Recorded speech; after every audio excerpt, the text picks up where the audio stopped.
ہزاروں کی تعداد میں لوگ چلے آ رہے ہیں، جگہ نہ ہو تب بھی کوشش کرتے ہیں کھڑے رہنے کی کم از کم جگہ ہو جائے۔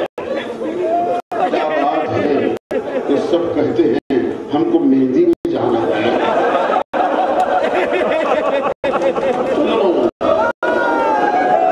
چند روز سے مسلسل شہرا ہے کہ تقی خان کے گھر میں مہندی ہے، چلو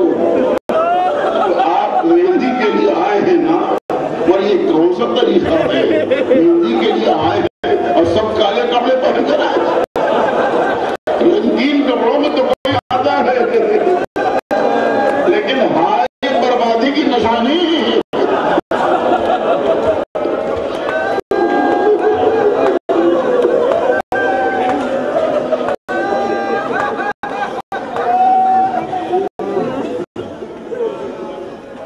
یتیم کے چاہنے والا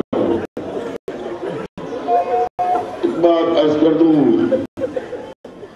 ساری دنیا میں حضرت قاسم کا غم منایا جاتا ہے، دیہات میں، لیکن ایک بات ہے، آپ حضرت قاسم کو حضرت قاسم کہتے ہیں، کبھی امام قاسم نہیں کہتے ہیں۔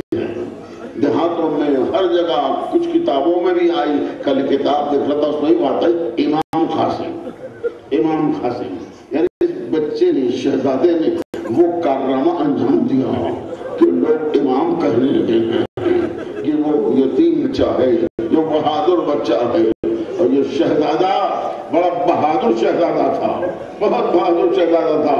امیر المومنین کا باغ تھا یمبو میں، وہاں پر حضرت عباس نے شہزادے کو جنگ کرنا سکھایا تھا، اور آخر میں حضرت عباس جب یہ بچہ 12 سال کا ہوا تو کہتے تھے میں ناز کرتا ہوں اس بچے پر، دنیا حسن کو جنگ کرتے ہوئے نہیں دیکھی ہے، میرا قاسم بتائے گا کہ جنگ کیا چیز ہے۔ دنیا تلوار سے لڑتے ہیں، میرا قاسم صرف نیزے سے جنگ کرے گا۔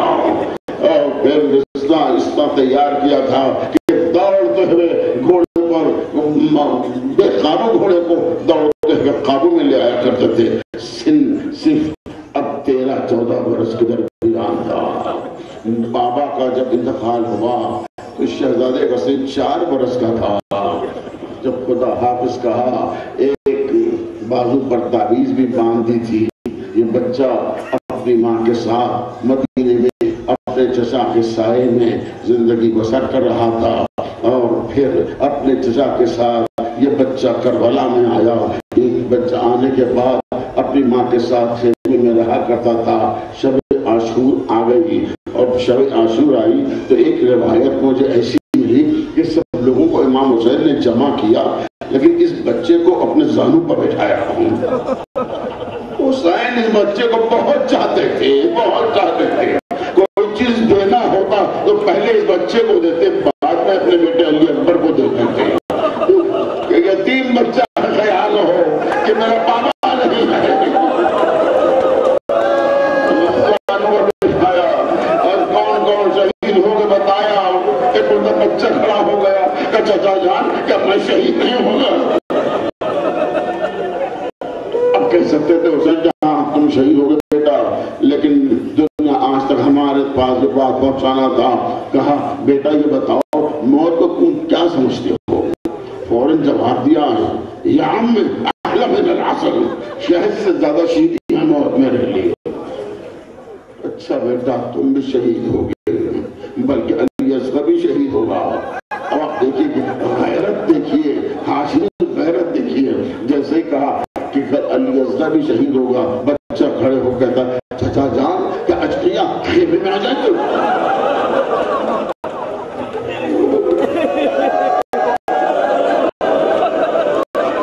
اور کربلا میں آفتاب بلند ہوا اور پھر ظہر کے بعد ایک تھرتھراتے دن کی طرح ڈوب رہا تھا آفتاب. صبح سے یہ بچہ یہ شہزادہ اپنے چچا کی خدمت میں حاضر ہوتا اور کہتا چچا جان مجھے اجازت دے دیجیے, چچا جان اجازت دے دیجیے.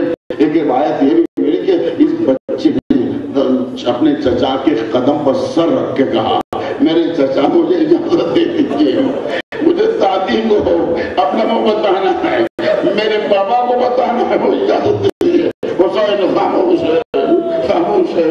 بچہ روتے ہوئے جگہ بیٹھا رہا.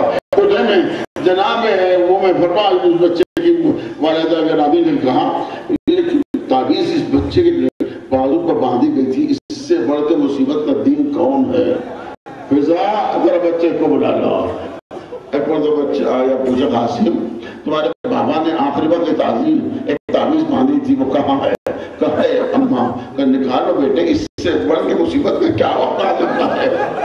ہم سب کہاں پھنس گئے ہیں. تعویذ نکالی, وہ لکھا ہوا تھا ولد قاسم, بیٹا قاسم, کربلا کا میدان ہو, بھوک ہو, پیاس ہو اور تمہارا چچا مصیبتوں میں گر جائے, بیٹا قاسم اپنی جان کو سب سے پہلے نثار کر دینا. میں بھی کربلا میں ہوتا تو اپنی جان کو نثار کر دیتا. بچہ کربلا کے میدان میں